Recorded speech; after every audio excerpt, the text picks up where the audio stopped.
Previously, we covered options when it came to the stock market, and generally, people use puts and calls there.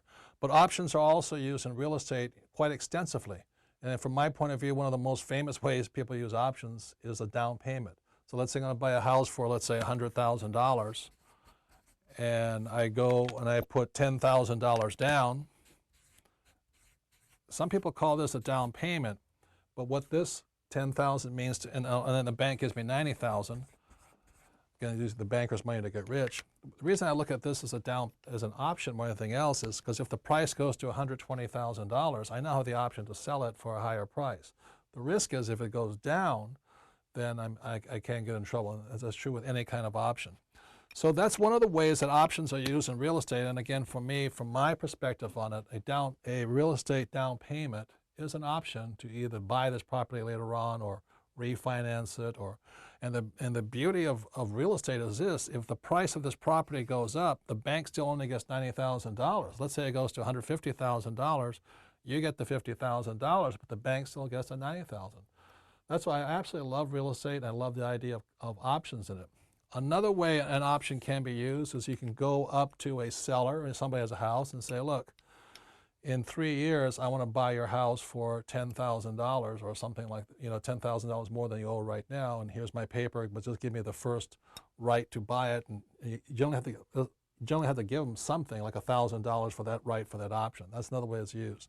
Another way options are used in real estate, which I use quite often, is let's say I go up to a project and they say, we're going to break ground in 1 year on this apartment condominium project, and you can buy a condominium right now before it's even built. So it's called a pre-construction purchase. It's also called buying off the plans. In other words, and I don't recommend this wholeheartedly, but off the plans means the building's not even built yet. But you go up to the developer because they have to sell so many of these projects, they have to sell so many units or get so many buyers committed to them. So let's say I give them $1,000 down. The price is $50,000 today, and 3 years from now, when the project is completed, the project's worth $150,000.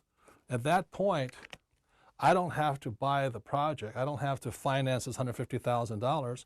What I can do is just basically sell my position, my option, to somebody else for the $100,000, and they can buy the property also.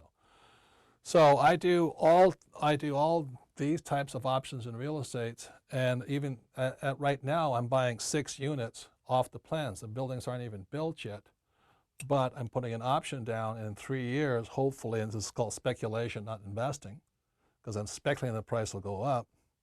The option just assures me this a certain price today, and I'm betting that the price will be higher in the future.